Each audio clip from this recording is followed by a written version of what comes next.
Please stand clear of the doors. Por favor, manténganse alejado de las puertas.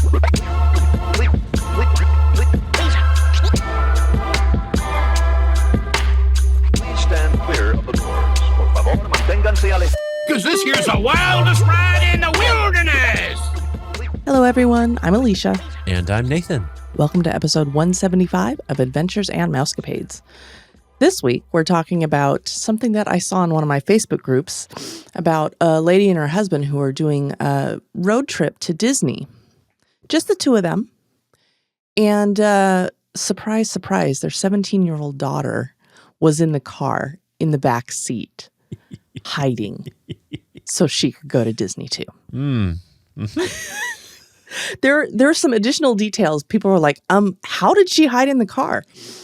It's like, oh, well, we were packing pillows and blankets for just in case we needed them for stuff. I don't know what it was. And she was very helpful and helped us pack the pillows and blankets in the back seat and hid herself in there. And wow. Yeah, so that's amazing. Yes. They left the other sister at home, who I think was 16 or so, same age maybe-ish, Yeah. who was very upset because she didn't get to go. Yeah. There's family trauma for you right there. I think it's hilarious. And they were far enough along that they couldn't turn around and go back. So she got a trip to Disneyland with her folks. Wow. Well done to that enterprising young woman. Mm-hmm. Well, we had a trip to Disneyland of our own that we're going to talk about. A little bit of a trip report here. We had a mix of 3 days at Disney's Imagination campus with Sterling and his performing arts group. And then we had a 3-day weekday ticket bundle through our DVC membership, Magic and Beyond TM. Our tickets included Lightning Lane Multipass, which was awesome. The group tickets did not. Mm-hmm. And so we kind of got two different versions of what Disneyland can look like when you're there during a very busy spring break week. Very busy. Yes. So we'll start off, we'll talk about hotels, then we'll talk about some of the rides, some of the experiences and stuff that we got up to. And then, of course, what Disney trip report would be complete without the food. So we got down there on a Thursday evening, I think it was. Yep. We stayed at the Sheraton Park, Anaheim, or some various combination of that. Right next to the convention center. Yeah. It's actually really super comfortable, quite easy to get to. There is a bus line from the Anaheim bus system that I'm spacing on the name of off the top of my head. But it basically, the first stop is, or second stop maybe, is right there in the parking lot, the turnaround for the hotel. And then it does another few stops and heads back to the park. The park's not that far either. If you're up to walking it, you can walk it in probably 10 or 15 minutes. Given my knee, given Alicia's knee, we took the bus when we went over on Friday. Sterling's call time on Friday wasn't until, I think it was 2 o'clock in the afternoon. Yep, it was 2 o'clock in the afternoon. Even though the competition and performances and things like that for some folks was getting started very early that morning, we decided to go do breakfast in Disneyland, as you do. It's a super convenient hotel, very comfortable. The staff was super friendly. No complaints. If you don't want to stay on property, this is a great option. I don't think this is a good neighbor hotel, though. It's not close enough to be a good neighbor hotel, or is it? I'm not entirely sure. It's not right across the street, which is where most of the good neighbor hotels are. Yeah. But this still could be an option if you're in the Marriott Bonvoy Point family and you have points to burn. Stay at the Sheraton. No complaints. We had a nice room that we could see the back of Radiator Springs. And we could see Mission Breakout. We could see Matterhorn, Space Mountain. We could see the Wheel of Death. Could see fireworks. Mickey's Fun Wheel. Oh. No. Pixar Pal Around. Sorry. Wheel of Death. And we had a nice view of the fireworks, too, from our room. It was a really cool room. Really great place to stay. Would recommend it. The only complaint I have is what is with modern hotels now not providing clothing storage? Yeah. We had about, I don't know, 9, maybe 12 inches of space for hangers. And was there 1 or 2 drawers? There's 2 drawers and they were small. Like if this is a room for 4 people. Yeah. It didn't. No. Yeah. And it was recently redone. Yeah. I mean, the room itself was nice. The beds were comfortable. True. The view was great. There was no storage. It sucked. Yeah. Well, in that regard, it was hard. Yes. Yes. Our other location was a little bit different. Mm-hmm. So we were in the Sheraton Thursday, Friday, Saturday nights. Yep. And then we used some DVC points. Now, we are owners at the Villas at Disneyland Hotel. And you would think we might stay there. Oh, dear listener, we did not. We, for the first time ever, were able to spend our points at Disney's Grand California Hotel and Spa. Resort and spa, whatever. It was glorious. I love this place. It's a nice and hotel. cannot beat the location. Now, I'm not knocking the Sheraton at all in their customer service. They were great. Every time we had to deal with somebody, they were super helpful. But from the moment we turned our rental car into the driveway, we felt so over the top welcome. Everybody was amazing. They were just so glad to see us. I mean, they're glad to see everybody, but it's just how they approach those guest interactions is just night and day different. This is why we stay at Disney. The front desk, I want to give them a shout out. Yeah. They were incredible. As you may know, you can do celebrating buttons when you're at Disney or Disneyland, Disney World. They both do it. I bet you the international parks do it as well. And you can have a cast member write in Sharpie what you're celebrating. So we were there with our whole performing arts studio called Big Star Studios. And so we decided to do, I'm celebrating Big Star Studios. And we asked, hey, is there any way we could get like 50 buttons made for everybody? Basically, well, all the kids. It wasn't all the adults and everybody else, but all the kids could have them. And they're like, oh yeah, of course, completely. And we were like, We'll go and do the Sharpies and all the rest of that stuff. They're like, no, we got you. We'll do them right now. We'll do them right now. Yeah. Like, what? Yeah. I was like, and then they asked, do you want to help? I was like, of course. So it was, and they grabbed, I think, like 3 other people. Yeah. They're like 4 of us doing the buttons. And they're done in like 5 minutes, if that. It was so cool. It was amazing. Amazing. Yeah. Let's talk about the room. We had a 1-bedroom villa there at the Grand Cal. And if you know about the Grand Cal, you know there are not a lot of DVC rooms there. It's mostly hotel. There is one wing that kind of sticks out over towards Goofy Sky School and the back of the forests area there, the trek. Redwood Trail. That one. I have great memory here. Anyhow, we had been notified before we even left that, hey, the Grand Cal is going through a refurb cycle right now. There may be some things that are closed. Things that are closed are the direct entrance that goes right into Grand Californian for the Grand Cal Hotel. They're redoing that whole security area. Not a big deal because we just had access basically right near our room to go to the first floor, and you go around and you can use the same entrance that the Pixar Place Hotel guests are allowed to use. So no big loss there. Yeah. A couple other things were closed. The Napa Rose restaurant is down for like 6 months, which is a bummer. We were really hoping to stay there. One of the grills, I think, had, I don't know if it was closed, but it had reduced offerings for food. Yes.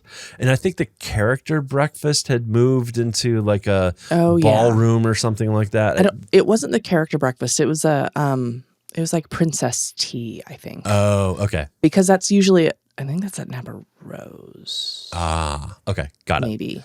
Maybe. Anyway, so we knew there was stuff going on. Well, the room's gorgeous. Now, I don't think they're done. It had gone through the refurb already. Yeah. Which not largely, all of them. had largely removed like wall-to-wall carpeting, and it had a bunch more hard surfaces. It looked really nice. It didn't really have any art on any of the walls. It makes me wonder whether they were really done or not. Even a hotel room at Disney usually has some art on the walls. It felt very plain and just not done yet. It was kind of very like bare. our house. We have lots of art to choose from, but none of it's on the walls. None of it's on the walls yet. Yep. Anyhow. The room had the Murphy bed in there, which is what they're changing everything to for all the resorts. It's quite nice.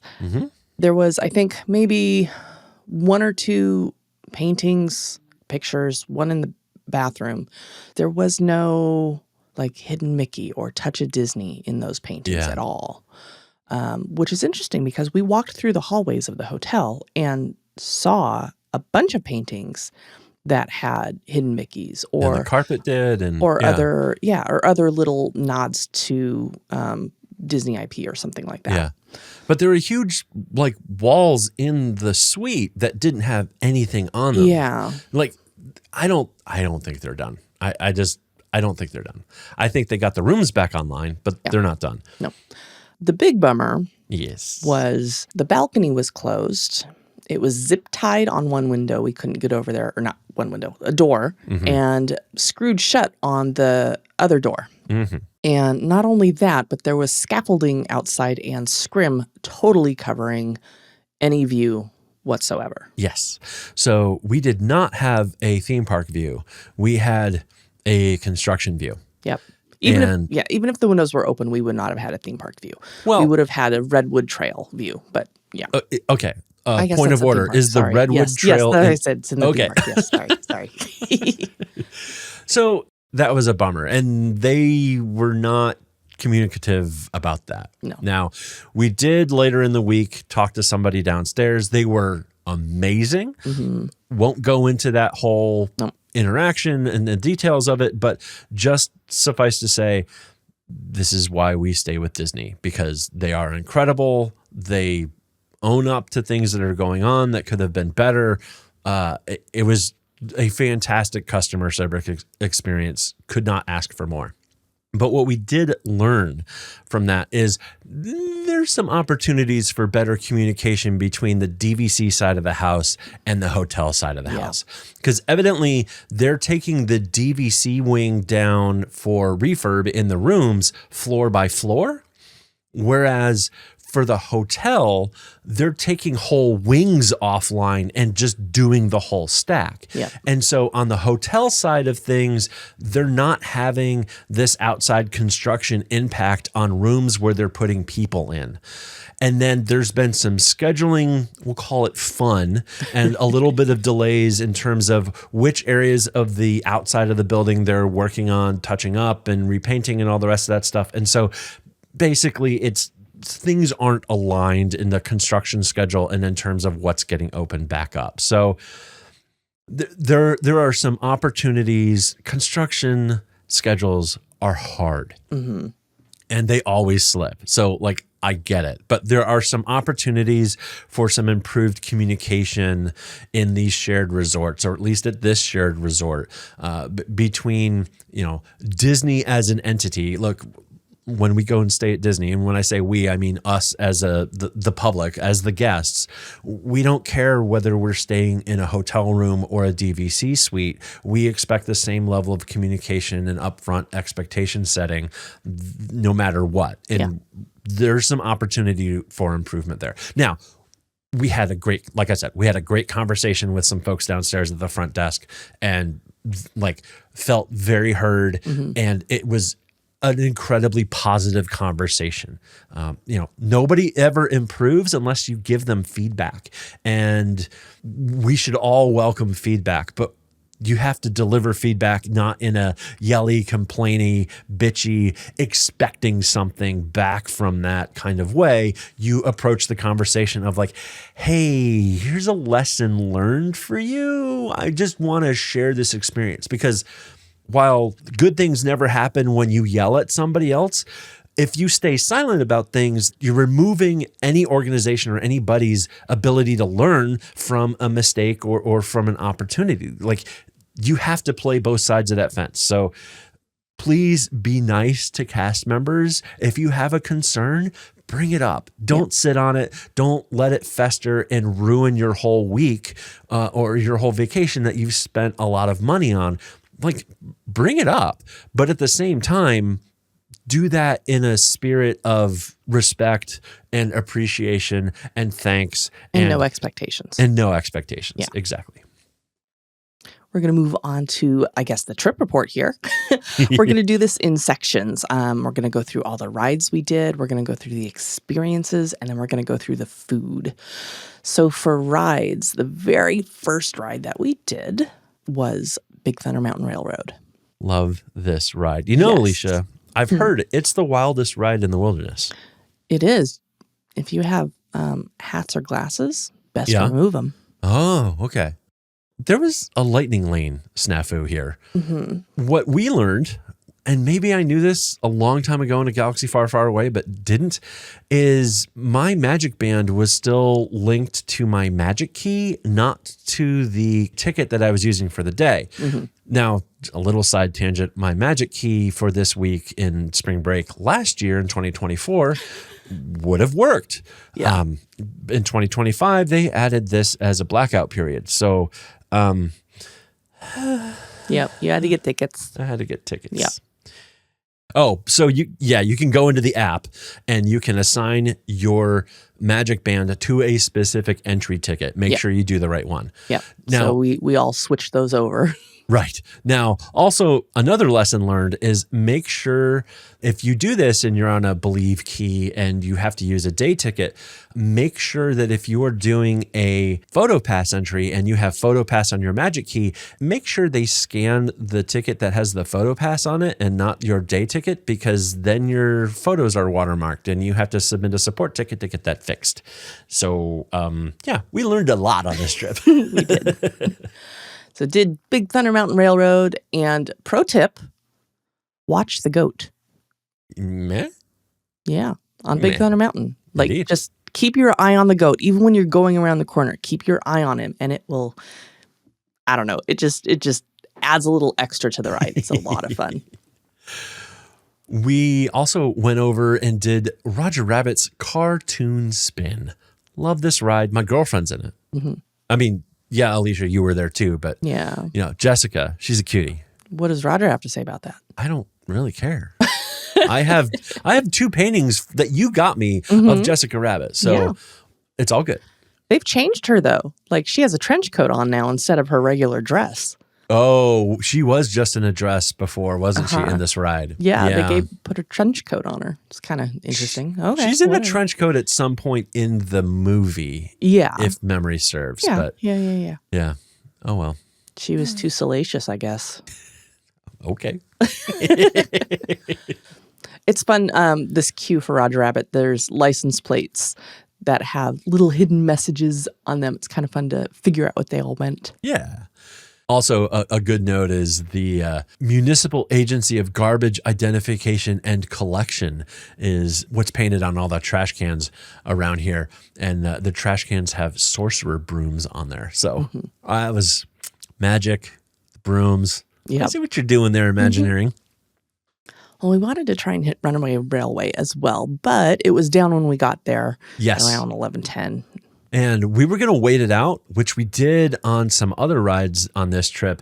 And it didn't work. We saw somebody with a VIP tour, or at least the the VIP tour guide in plaid, walk up to one of the cast members for the ride and ask, what the wait was going to be. And they're like, it's going to be a while. At which point we said, all right, we will shuffle off and come back and do this another time. Yep. Speaking of, one of the other rides we did while we were there was Web Slingers. And this is where it did go down.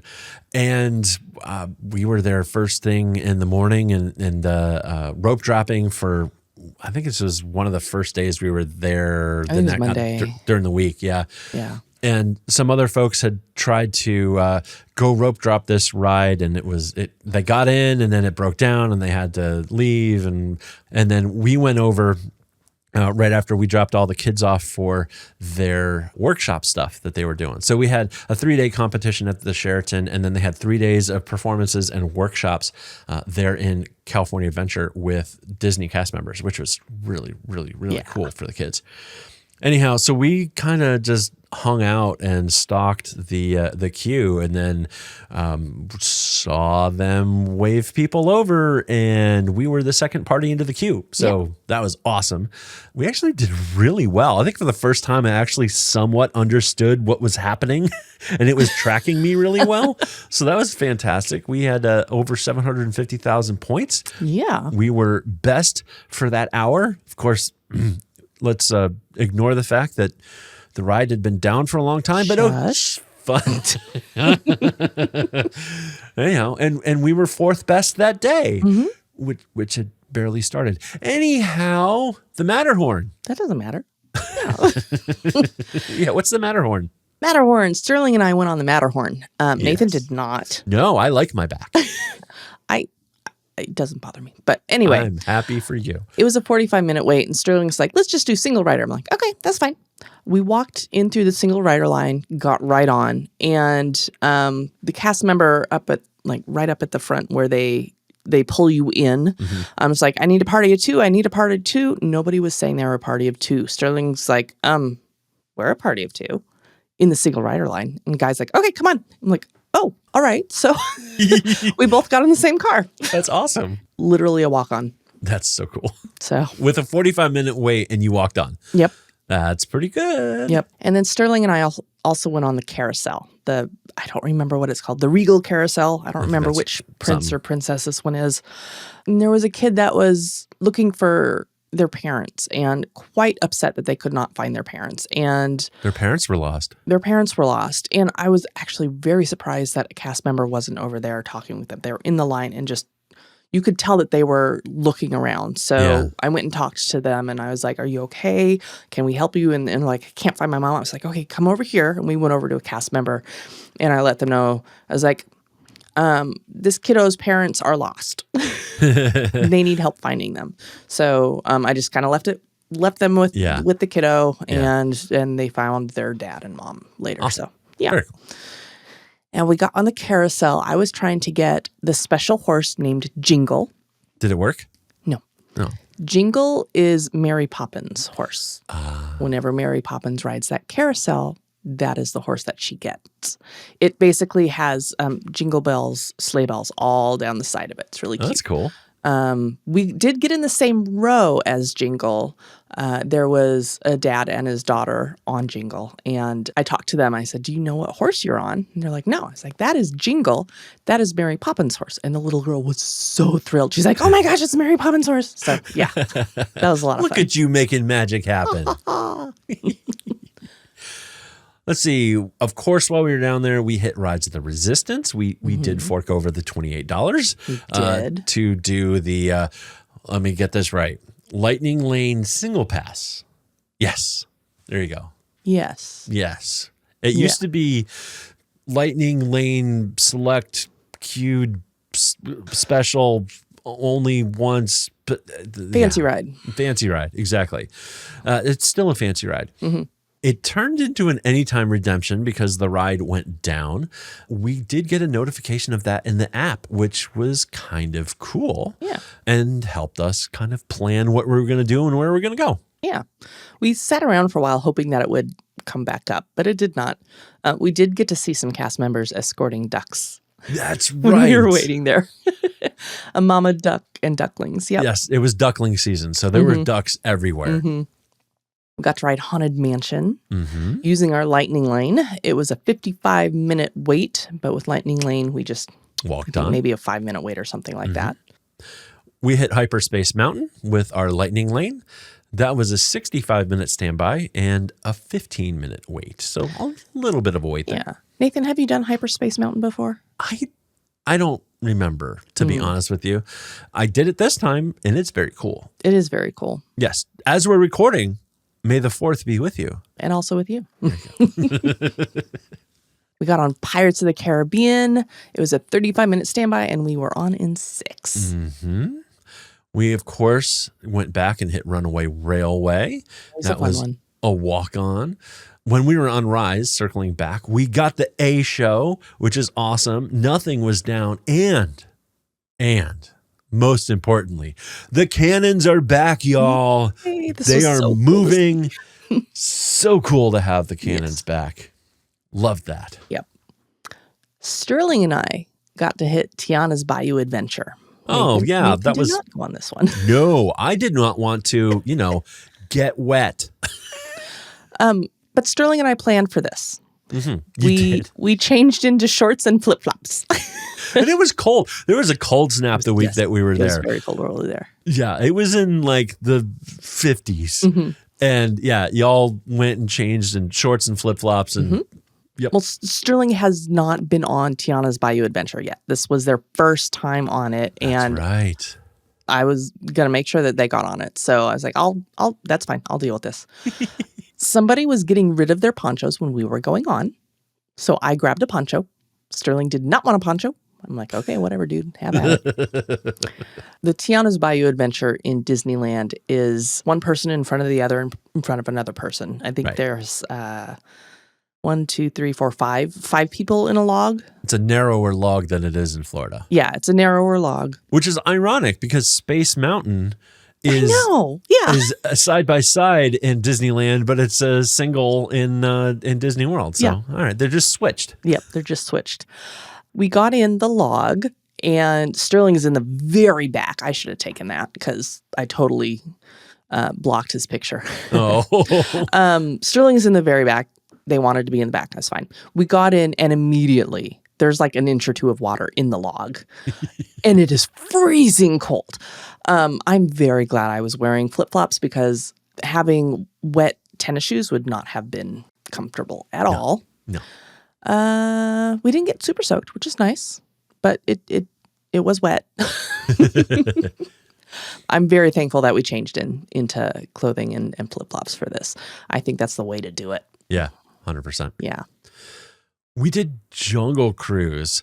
Didn't have a lightning lane for this one, but since I am crippled with my knee, I did get a return time.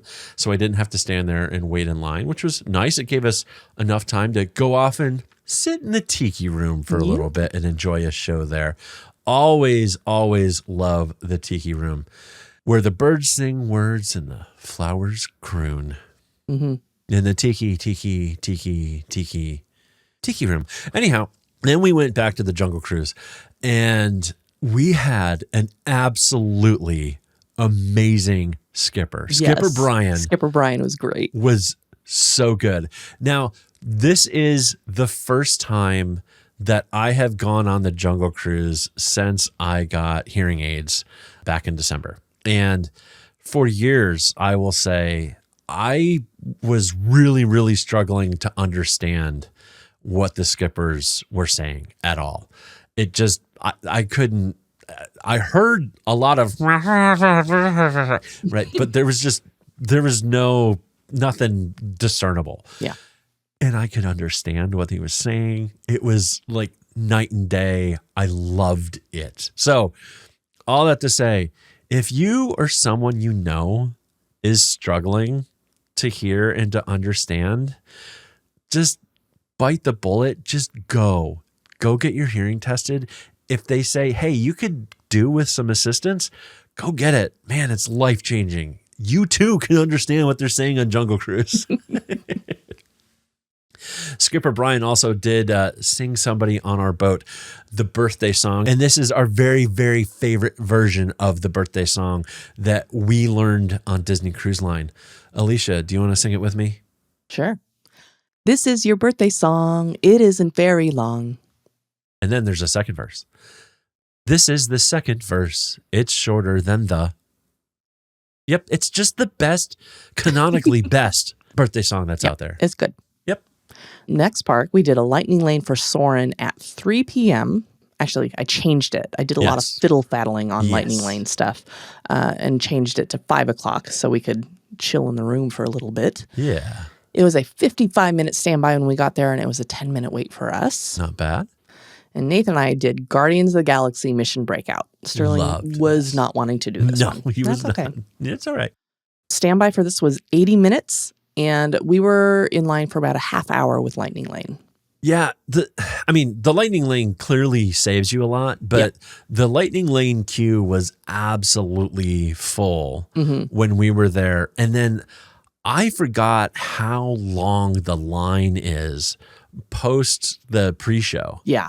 So while it was an 80-minute standby listed time, it was clearly closer to 2 hours for your full wait to get on the elevator and do the ride. Because Disney only counts the time from where you or from, when you get in line until the pre-show. Everything after the pre-show, you're already quote unquote on the ride. Yeah. So yeah, it was going slow. It was. And we were on the second floor on this Yes. one. No, I don't know if I've been up on the second floor before. I don't know that I have either. It was cool. It was fun. We had so much fun in this one. Yep.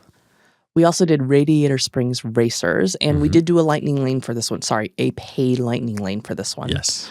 It was $22 a person, and I purchased it at 7:40 p.m. for a 7:46 lightning lane. Yeah. And the standby line was darn near an hour and a half. Yeah. So I just keep your eye on the times. Like, we thought we were going to need to buy this one earlier on in the day. And it was every time it was like, nope. It's basically all instant times. And it stayed like that. So we've had that happen before. Yes. In previous visits to Disneyland. Yep.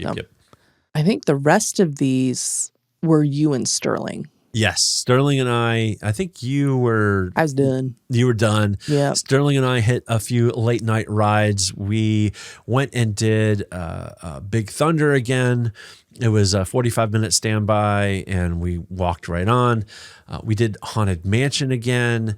This was a 35-minute lightning lane, and it was effectively a walk-on for us. Now, I was using the scooter because of my knee, and what was really cool is, at least in this one, we could bring your scooter all the way to kind of the ride entrance here, and then as you're exiting in Disneyland, this is not the same in Florida. In Disneyland, you actually do need to take the elevator to go back up. Whereas in Disney World, I don't want to spoil anything, but everything's on the same level.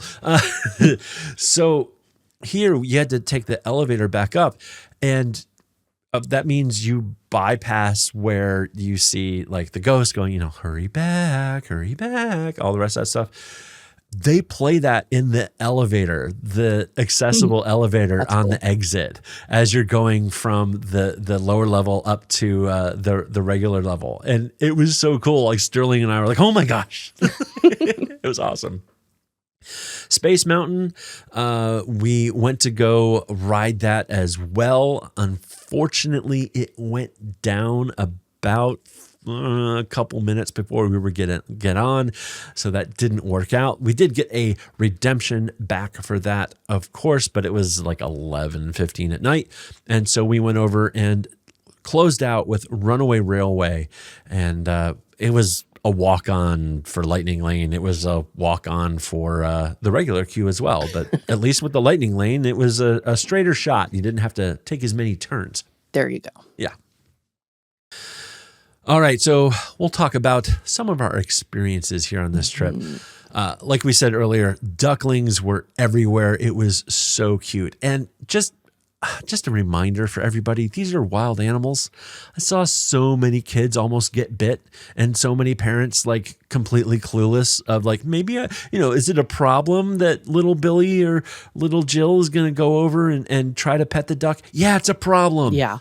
They're going to get their finger bit, and that's going to be a bad day. And that's your fault, not Disney's. Yeah, we were, Sterling and I were getting food at one point, and we were waiting for the mobile order to be ready, and we were kind of lounging against a wall, and there was a duck literally right behind us, like not even a foot away. And she was just chilling, and Sterling's like, I really want to pet her. I'm like, Sterling, that is a wild animal. Yeah. Do not pet the duck. No. Doesn't matter how cute and fuzzy they are. Yep. That is not a tame animal. Yep. Speaking of not tame animals. This was Season of the Force. Yes. Again, may the 4th be with you. R2-D2 was out. We did go back to Galaxy's Edge, to Batuu West a couple times, and we got to meet R2. I think this was on the first day we were in the parks. This was Friday. I happened to be wearing, I wanted to do R2 stuff. I had my R2 ears on, I had my R2 shirt on, and I had a purse that looked like R2-D2. And Nathan, you had your R2 shoes on. I did. And I had a Star Wars Roosevelt shirt on as well. So it was so cool. And then got to interact with We had a great interaction. R2 a little bit. Yes. And then the Mandalorian and Baby Grogu came out and they met R2. And so you had those three interacting with each other. It was really so Yes. cool. Our favorites, the Disneyland Band. We witnessed or got to experience a concert of theirs in front of the castle as we were walking around. That was so fun. Love that band. They're so talented. So good. One of the things that we wanted to do while we were there was get personalized Mickey ears for Sterling. You can purchase ears that are just like leather or leatherette, whatever you call them, ears. And this was really neat. You can have, I guess, just your name. You can have designs. I think there's stars and hearts and fireworks. They do such a good job designing these. And you don't have to pick them up right away. You can come back and pick them later. It was a long line for you guys to even get through that queue to get your stuff done. So that probably took a half hour. That was a little odd. But while you were doing that, I went around the corner there on Main Street and enjoyed the Dapper Dans. They did a little concert there. Always fun. I love all the streetmosphere and all the live entertainment that happens at Disney parks. It's so good. Yep. Also, while we were there, we got an earthquake alert. Yes. While we were all standing around at, it was a 5.2 that was down in San Diego. I don't know that we really felt anything. I didn't feel any. No, I didn't feel anything. Like, got the alert and that was it. So yeah, but everybody's phone went off. Yep. And I think a couple of the rides mandatory went down just for a safety inspection, which is great. No harm, no foul there. But I don't think there was really any shaking at all.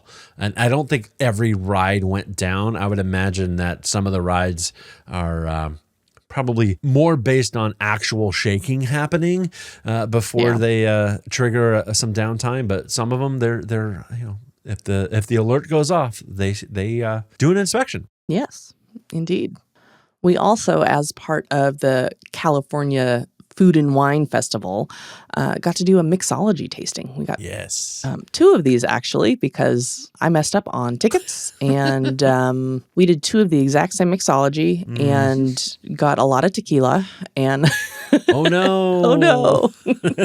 This was over at Trader Sam's. It was really fun. Yes. Big, huge shout out to Roy, Gary, and Kelly.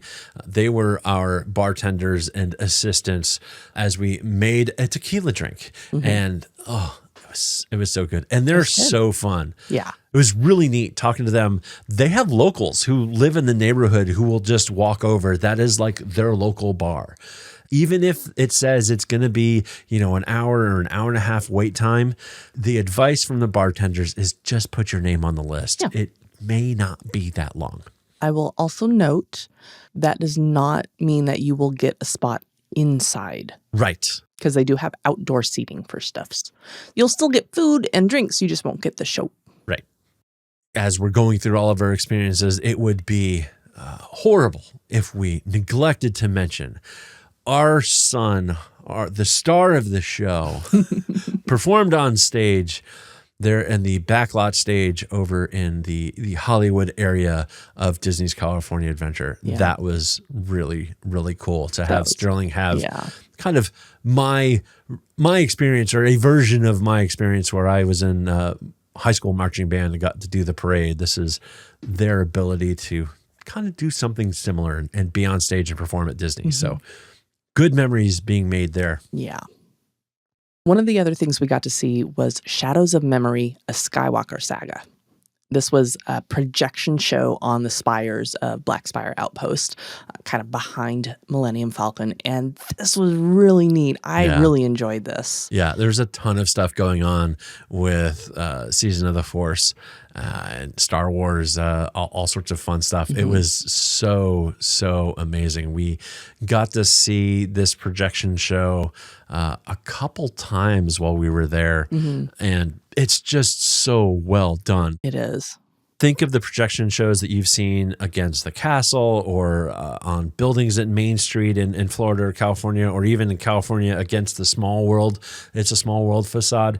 It's that kind of thing, except it's done there in Galaxy's Edge on the mountains, the spires there behind the Millennium Falcon. It's so good. It's good. So good. Yeah. One of the other things that we got to witness while we were there was a brand new, well, it's not brand new, but we got to witness fireworks from Galaxy's Edge. And the really cool thing is the Fire of the Rising Moons is an overlay to the fireworks show that is happening for the castle fireworks and the main, big firework presentation that happens there in Disneyland Park itself. So it is the same fireworks going up in the air, except it's set to Star Wars music. Like you are watching a fireworks show to all of the John Williams classics, and it's stirring, and it's so well done. And I love the fact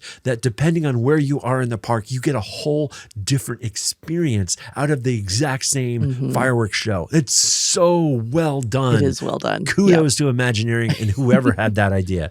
It's so great. Yep. And it's quite packed. It is very much a popular thing for people to just go over there and watch the fireworks. If you can do it, I would recommend getting there early. I know I'm leaning into rope drop culture a little bit here, but get there a little bit early and get one of the spots up kind of in that platform that overlooks the courtyard there where the Millennium Falcon is. So right outside of Ronto Roasters. It's a great spot. It is a great spot. Both of those shows from. It was really, really cool. A couple of the characters we got to meet Spider-Man. Had a good conversation with him. Yeah. And after that, we got to see him yeeted out into the air. Yes, the yeeting of Spider-Man. I love the animatronic. Yep. We got to meet Hero and Baymax. This was so cool. I haven't met either of them before. This was really fun. That was awesome. We got hugs from Baymax. Yes. And fist bumps. I got fist bumps. Yeah. These were the photos that accidentally got watermarked. And it took a little bit, but we got that all straightened away. We also got to see Nick Wilde and Judy Hopps with the popsicle cart. I don't think I've met them before either. This is fun. You talked to Judy about her carrot cake gelato or something like that. Yes. I commented because I as I do, carrot cake is one of my core weaknesses. And I said that her recipe for carrot cake gelato that we tried in the sweet shop there on the Disney Treasure was absolutely phenomenal. And she let me know it is a family recipe. And she was so glad to be able to share that with the world. So it's very good. And yes, it's very good. Yeah.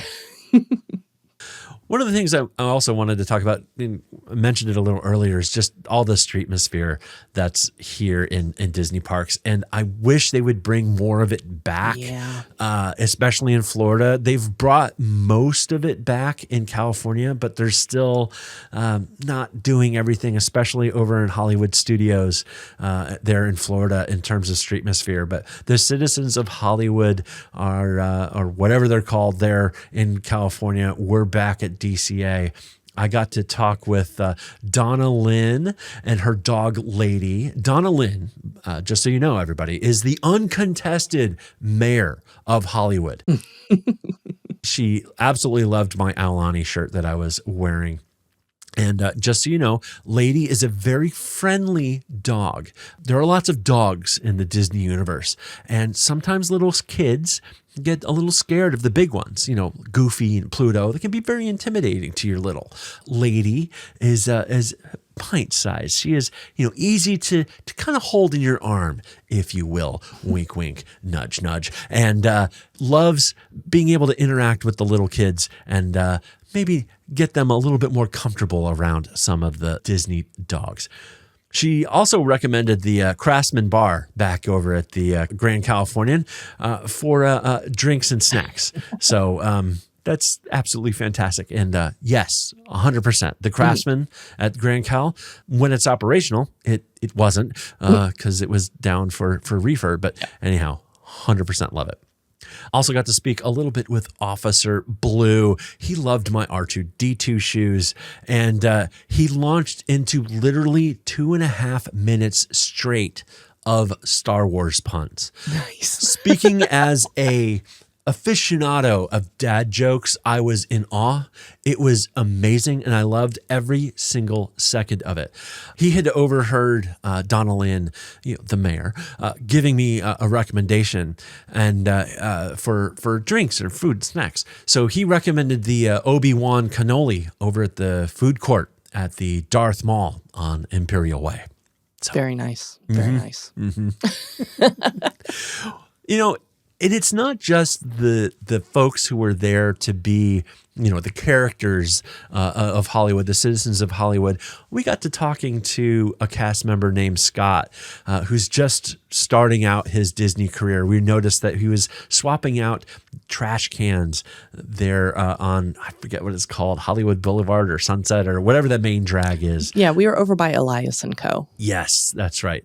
And he was swapping out trash cans and just struck up a conversation.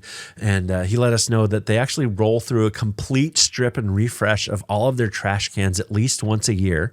And if they see one that's been damaged or, paint's starting to chip or whatever, they pull it and do a full refurb on that right away. So that is why those trash cans always look great, because they are taking care of them. Yep. And they're in the middle of right now, probably just finishing up, getting ready for their 70th. And so they're doing a full park-wide refurb of all of their trash cans. I did ask Scott if he needed our shipping address so we could have one of those trash cans sent our way. He said he'd see what he could do. I haven't seen one show up. So No, not yet. I still have hope. Unfortunately. One of the things that we got to do on this trip was the Disneyland Railroad Tour. I saw that this was going to be back up and running when we were there, and I was like, let's book this. Yeah. Because we got to ride on the Lily Bell. Yes. The Lily Bell is the presidential car of the Walt Disney Railroad. And this is a train car that is often there on the back of one of the trains. It's used to shuttle around VIPs and, of course, be here on this tour. We've gotten to peek inside the Lily Bell before, but this time we actually got to ride all the way around the park on the Lily Bell. It was so amazing. It was.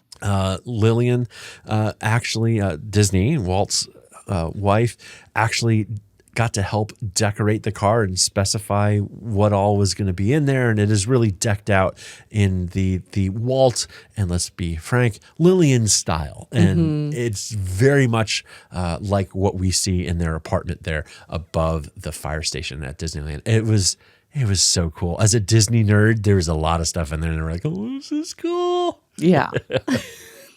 This was a nice tour. You get, as a part of the tour, you get a lanyard and a pin with your name on it. They also gave us water and a cinnamon roll at the beginning because it was an early morning one. Yeah. And one of the things that you cannot do is take videos on any of these tours. There's no videos whatsoever. You can take all the pictures you want, but no videos. But it was still worth it. Like, yes. We got a ton of background information and talked about how it seems like every other Imagineer early on involved had a passion for railroads alongside Walt, and they were all competing with each other to who could build the best backyard railroad. And a couple of them were even like Ward Kimball and Walt were like going after the same engines and things like that over in Europe at auction and things like that, and competing with each other. It was really cool. I loved every minute of this. Yeah. It was a fun tour. One of the mornings, we were over by the carousel and the Sword and the Stone. And Geppetto was over there too. And not a lot of kids were around Geppetto. Sterling went over to Geppetto and asked him if he could pull the sword from the stone. And This was an amazing interaction. Geppetto brought Sterling over to the Sword and the Stone, and they both tried to pull it out together. And then Geppetto, like he said, he hurt his back. Yes. So like, It was so funny. it was fun. Yeah, I mean, we just had so many character interactions. We talked about some of them. I mean, we interacted with Kylo Ren and some stormtroopers, and Sterling, for whatever reason, wanted to go do the coffee grinder there in front of him. And one of the stormtroopers said, okay, calm down. There was somebody very special in Galaxy's Edge while we were there. Yeah. And that was Luke Skywalker.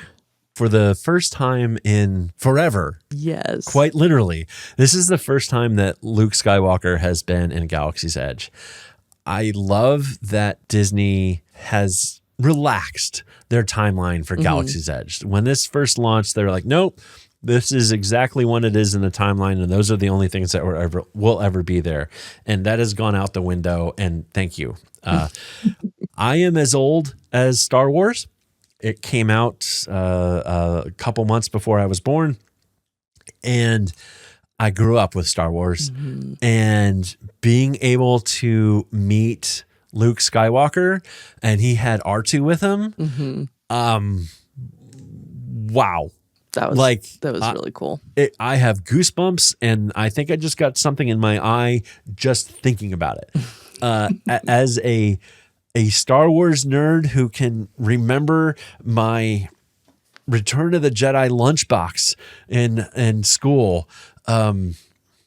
Yeah, this is really cool. And the person who is friends with Luke just does such a wonderful job. Yep. And yeah, thank you to all of the cast members who are around there and helped us kind of still have a chance to have an interaction there, because he was getting mobbed, and it was, we were off to the side because Nathan was using a scooter to help get around. Yeah. And people just kept pushing in front, and you don't want to run people over or anything. No. And so I was kind of like, well, I got some good pictures and that's it. And Alicia spoke to one of the cast members, and actually she told R2 yes, the cast member to come over. And so R2 saw me and came over, and then got Luke to come over with him. And yeah, it was cool. It was a good thing. Yeah, that was a very, very, very good thing. Season of the Force was going on while we were there, which is just a little celebration of Star Wars. And there's different foods and stuff that are offered that are Star Wars themed. There were separately ticketed Star Wars nights while we were there, which we did not partake in. No. But as part of this, in the lobby of the Grand Californian Hotel, there was a huge chocolate sculpture, and it was the Death Star. Yes. And wow. I don't know what to so say other good. than that. It's really cool. Had TIE fighters Yep. and X-Wings floating around it. And this thing was like, I don't know, 6 feet in diameter. Like, it was big, and it was very turning big. around.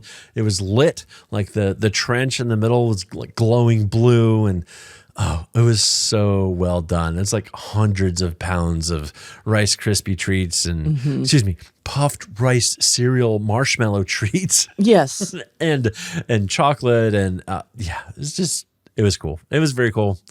I love all things Star Wars, and this was a Star Wars thing, and therefore I love it. And that's just the way it is. We also got to do something called Pixar Pet while we were there. And this is like a little pop-up experience that you can do. It's over in the Pixar Hotel, and it's miniature golf. This was a lot of fun. I don't think we've played miniature golf in forever. Yeah. And it is a traveling thing. It's been around at various different places. It's at the Pixar Place Hotel for now. I forget exactly the times on it. It is really well themed. Mm-hmm. It is clearly meant to be portable and has a few structural interesting things going on about it that make doing putt-putt a little bit difficult, if you will, but it was still fun. Each hole was themed after a different Pixar movie. Yes. And they had a recommended par for each hole. And some of these, like, I don't know what the heck they were thinking. Like, Nope. It's this super complicated thing. And they're like, oh, you should be able to get this in 2 shots. And we're like, nuh-uh. I think it was kind of eeny, meeny, miny, mo type thing. Yeah. So it was fun, though. We it was enjoyed cool. that. And we got to look at the hotel, so that was fun. Yeah, that's a gorgeous hotel. Yeah. We also got to spend an afternoon at the pool for a couple of hours. Yeah, this was fantastic. This was the last full day that we were there. We didn't have park tickets, and we just relaxed. We chilled. This was when we went over to Pixar Place and did putt-putt. We had breakfast over there at Great Maple, which was really good. We'll circle back to that here in a minute. And then we just came back to the Grand Cal, enjoyed the afternoon at the pool, and had a couple drinks. And it was lovely. Mm-hmm. You enjoyed it. One other thing we got to do while we were here is go to Club 33 again. And Yes. thank you so much to our contacts who make this possible. We will utilize you as often as we can because we love this.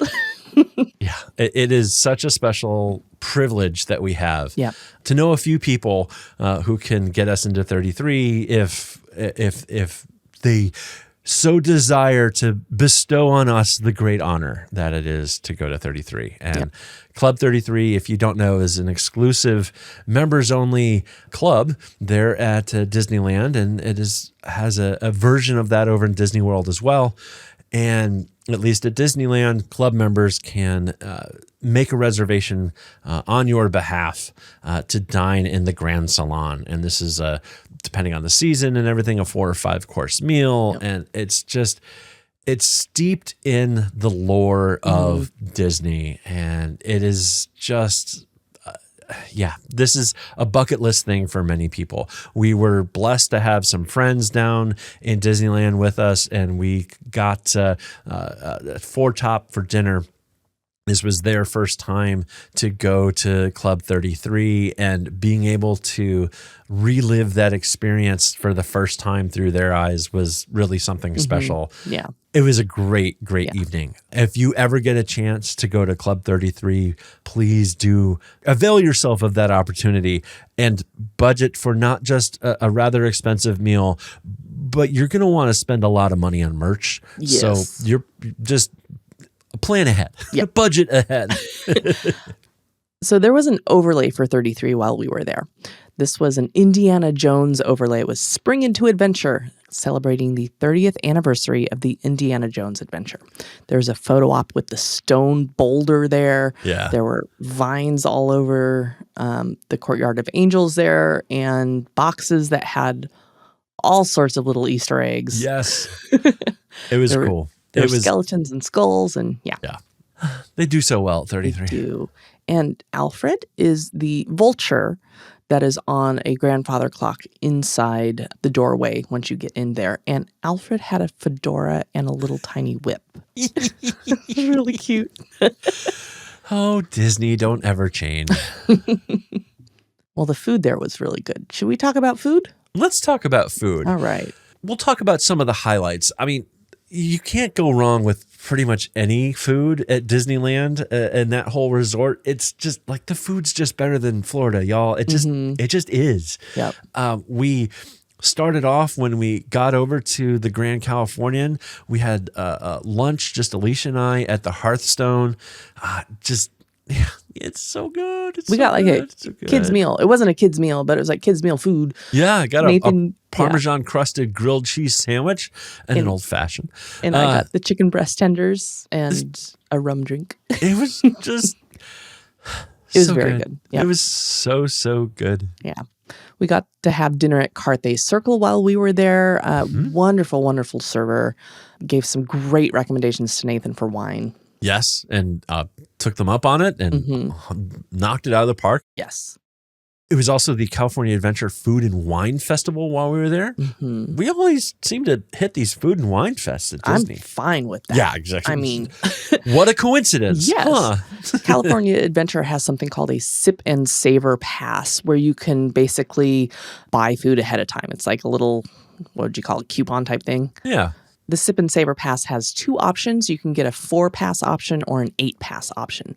And we did 2 8s because food. Yes. And it was such good food. It really was. There was a lot of stuff here. And pro tip You can go through and figure out what you want ahead of time, and you can order everything all at once at any of the locations. You don't have to just go to the location where that food is sold. You can go to any location, say, I want this one from this booth. I want this one from that one, whatever. Just give them your entire order of what you want. They will print out a receipt for you that has all the different food listed, and keep that receipt. Yeah. And then as you go to the places, they will mark off that specific food item once you pick it up from the correct location. Mm-hmm. Just some highlights. They had a musubi fried rice. This was steamed rice with some scrambled egg in it, glazed spiced ham, umami mayo, and furikake, something like that. I don't know. It was so Yes. good. This was delicious. It was inspired by Aulani. Yes, 100%. There was a sirloin Gruyere mac and cheese with a black garlic chimichurri and garlic butter crunch. Also incredibly good. And then I think our favorite was the Western barbecue bao with sweet barbecue sauce, applewood smoked bacon, and crispy onions. We only got one of those, but it was really good. It was fantastic. Also, I want to give a shout out to the burra mac and cheese with onion cilantro sauce and tequila crunch. This was fantastic. It was kind of like a pulled pork, but a pulled roast, if you will. And on mac and cheese, it was really, really, really good. There was a dish that Sterling wanted to try called the asados. It was from a food booth called Cluck and Moo. This was grilled skirt steak and chipotle chicken with Spanish rice and salsa verde. And it also had little corn tortillas in there too. This was spicy AF. Sterling took a bite and just his eyes popped out of their head. Like it was hilarious. And then he went back for more. No. I mean, good on him for trying, but like it was very spicy. Yeah, you tried it. I tried it. I finished off the chicken. Yeah, the steak was not spicy. It was just the chicken. I did not touch that at all. Nope. I had a couple of drinks from this as well, except for the alcohol is not a part of the sip and savor, so I had to get that separately. But I had an acai passion tiki cocktail, which was very good, and a couple of other things that were on the sip and savor. One of them was a raspberry horchata, which was good, and something called the California Punch, which was mango puree, guava nectar, cucumber syrup, lemon juice, garnished with a mango chili lollipop. The food and wine here is just, really, really fantastic. Very good. We finally grabbed some beignets from the Mint Julep Bar, which we keep failing to do every time we're in Disneyland. We actually brought those back to the hotel room and enjoyed them as we had a little afternoon siesta one afternoon. The seasonal flavor for the beignets was hazelnut. I got the assorted pack, which is 3 plain and then 3 of whatever the seasonal flavor is. I did look up to see what the seasonal flavor is now, and it is pineapple right now. No. Nope. Not going to do it. The hazelnut was good. Yes. I mean, it was kind of just like a flavoring in the powdered sugar. The sugar, yeah. Pineapple, pass. Hard pass. No. The beignets were good. I know we already talked about 33, but I want to bring up something that I had there. Okay. An after dinner drink called the Royal Takaji. I think that's what it was called. It's known as the Spoonful of Sugar, and it is $55 for a 1 ounce pour. The little blurb that goes with this. Truly one of the rarest wines in the world, this nectar is the first pure juice that runs from the natural weight of the grapes, pressing down on one another. It is said that the life of this wine is not measured in decades, but in centuries. I don't know what to say about this other than it was freaking amazing. Yes. I could just sip and savor this forever. Nathan, you had a little taste of it too. It was incredible. So good. It's definitely a spoonful of sugar. Yes. I don't even know what to compare it to. I was going to say, I mean, like it's kind of a dessert wine, like a port, but it's not like a port. It's just different. It was really, really, really, really good. Yep. I had to try it. Speaking of really, really good, I finally had a Jack Num Num cookie. I mean, not Num-num. $55 and No. from the nectar of the gods, but a warm chocolate cookie. Yeah, sign me up. It Good was great. stuff. It was great. And then let's close out. Well, no. And then we did mention our last day, we had breakfast at the Great Maple Restaurant, which is over there in the Pixar Place Hotel. And this was a really good food, but a little bit more expensive than I was expecting. They don't do DVC discounts. They don't do Magic Key discounts during the weekend, which is odd. I can't think of any other venue that has like a time-based when you can get a discount and when you can't. So just know that going in. But I had these French toast logs. These are like a 2.5-inch square piece of French toast, except it was also like 9 inches long. And there was 4 of them. Yeah, I did was a not lot of French finish. toast. No, it was. You could split that. Yeah. 100% for sure. We also got to do Goofy's Kitchen for dinner because they were in their spring outfits. Yes. We wanted to go. And because Clarabelle was there and Right. we wanted to see Clarabelle. And I did let Clarabelle know that she was the entire reason that we Yes. booked that restaurant that evening because I needed to see Clarabelle. Yeah. It's fantastic. The food was pretty good for a Disney buffet. It was good. It was good. And the character interactions were just chef's kiss. Top notch. I will say this was one of the best Disney trips that I've had in a long time.